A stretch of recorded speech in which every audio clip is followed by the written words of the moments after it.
Hello everyone, welcome to destiny communications. ఈరోజు మనం మాట్లాడుకోబోయే topic H1B visa గురించి. H1B వీసా గురించి చాలా చర్చలు జరుగుతున్నాయి. ఒక పక్కన ఎలాన్ మస్క్, ఒక పక్కన ట్రంప్. వీళ్ళిద్దరూ చేసిన స్టేట్మెంట్స్ ఒక దుమారాన్నే లేపుతున్నాయి. వాటి గురించి మనం ఆలోచన చేద్దాం. దానివల్ల భారతదేశానికి ఎలాంటి ప్రయోజనాలు కలిగి ఉన్నాయో, భారత ప్రజలు ఎలాంటి లబ్ధిని పొందుతారో లేదా ఎలాంటి సమస్యలు గుండా వెళ్తారో వాటి గురించి మనం మాట్లాడుకుందాం. అసలు H1B వీసా అంటే ఏంటి? ఇప్పుడు స్టెమ్ అనే ఒక పదాన్ని గుర్తుపెట్టుకుందాం. స్టెమ్ అనే పదం ఏంటంటే science, technology, engineering and maths. ఇలాంటి రంగాలు ఏదైతే ఒక స్పెషల్ నాలెడ్జ్ కానీ స్పెషల్ ఎక్స్పీరియన్స్ కానీ ఉన్న ఇలాంటి రంగాల్లో పనిచేయడానికి కొంతమంది వ్యక్తులని యూఎస్ బయట నుంచి హైర్ చేసుకుంటుంది. ఆ వ్యక్తులు ఎవరైతే యూఎస్లో వెళ్ళి పనిచేస్తారో వాళ్ళు అక్కడ పర్మనెంట్గా ఉండడానికి వీల్లేదు, కానీ టెంపరీగా అక్కడ వెళ్ళి వర్క్ చేసుకొని రావడానికి ఇచ్చే పర్మిషనే H1B వీసా.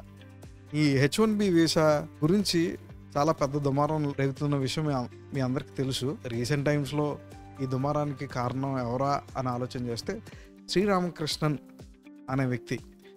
ఈయనెవరో అని వెతికితే శ్రీరామకృష్ణన్ ఒక అమెరికన్ టెక్నాలజిస్ట్, భారతీయుడే కానీ ఆయన అమెరికాలో ఒక టెక్నాలజిస్ట్గా వర్క్ చేస్తున్నాడు. అయితే డొనాల్డ్ ట్రంప్ ఈ మధ్య ఆయన్ని సీనియర్ AI పాలసీ సలహాదారుడిగా నియమించుకుంది. అయితే దానికి H1B వీసాకి సంబంధం ఏముంది అని అనుకుంటున్నారేమో.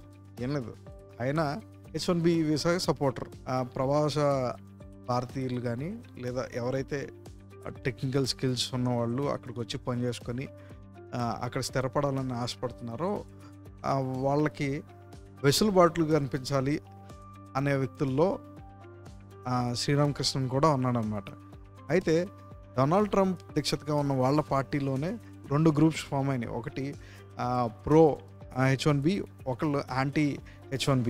ఎందుకంటే డొనాల్డ్ ట్రంప్ అంతకుముందు మేక్ అమెరికా గ్రేట్ అగైన్ అనే నినాదంతో అన్ని రంగాల్లో అమెరికన్స్నే ఫస్ట్ పట్టాలి అనే నినాదంతో వచ్చాడు. కాబట్టి ఎవరైతే ఆ నినాదాన్ని బలంగా నమ్మి సపోర్ట్ చేసిన వాళ్ళు ఉన్నారో వాళ్ళు ఇప్పుడు అభ్యంతరపడుతున్నారు.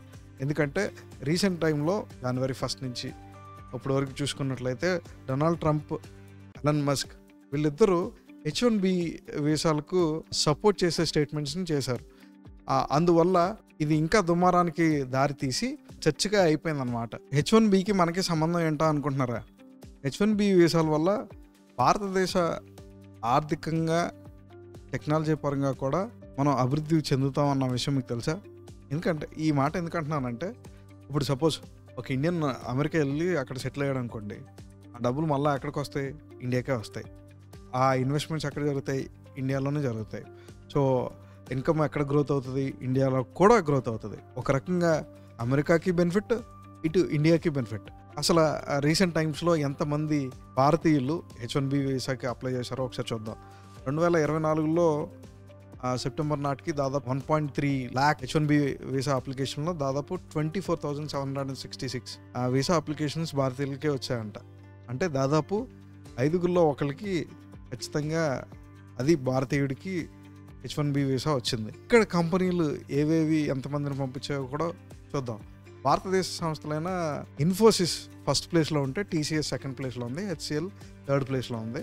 ఆ తర్వాత Wipro and tech Mahindra 4th and 5th ప్లేసెస్లో ఉన్నాయి. 8,140 వీసాస్తో Infosys, TCS 5,274, HCL America 2,953 and Wipro 1,634, తర్వాత టెక్ మహీంద్రా 1,199 వీసాలు. సో ఇంతమంది యూఎస్ వెళ్తున్నారు. మేము H1Bకి వ్యతిరేకం అని చెప్పి డొనాల్డ్ ట్రంప్ గెలిస్తే దానిలో కీ ప్లేయర్స్ అయిన వివేక్ రామస్వామి, ఇందాక మాట్లాడుకున్న రామకృష్ణన్, ఇలాంటి వ్యక్తులు, ఆఖరికి ఎలన్ మస్క్ కూడా ప్రో H1Bకి అని అర్థమవుతున్న వేళ డొనాల్డ్ ట్రంప్ ఒక ఇంట్రెస్టింగ్ కామెంట్ చేశారు.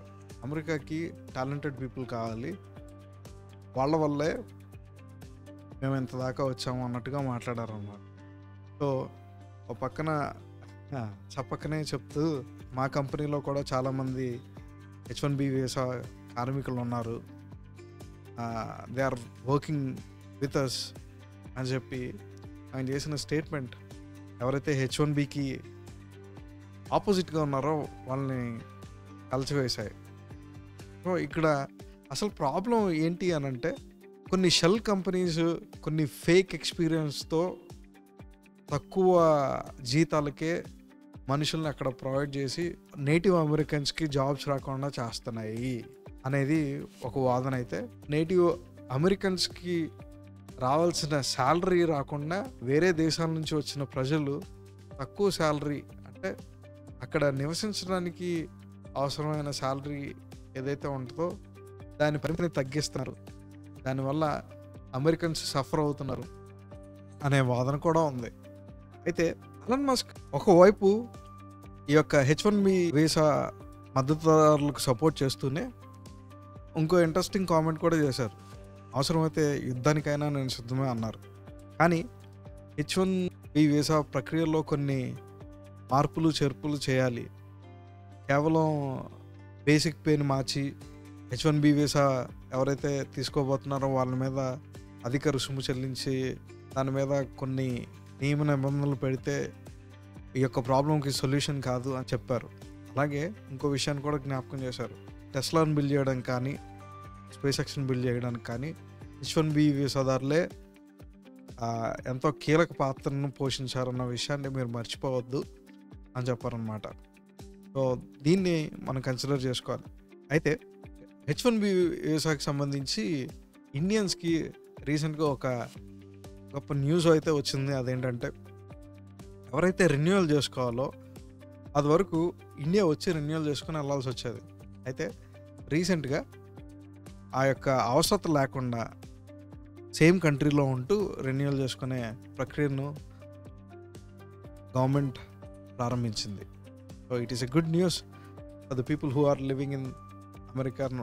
They don't need to come to India for renewal. H1B visa గురించి మీ అభిప్రాయం ఏంటో, మీ ఆలోచనలు ఏంటో, మీరు ప్రో సపోర్టర్ అయినా యాంటీ సపోర్టర్ కాదని అనుకుంటున్నాను. ఎందుకంటే భారతీయులందరూ సపోర్టర్సే కదా.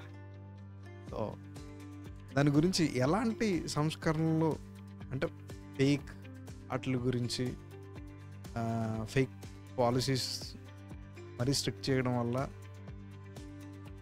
ఎలాంటి ఇబ్బందులు కలుగుతాయో, సో మీ ఆలోచనల్ని కామెంట్ చేయండి. సో ఇలాంటి సమాచారాలు మరిన్ని తెలుసుకోవడానికి డెస్టినీ కమ్యూనికేషన్ని తప్పక వీక్షించండి. Thank you. Signing of.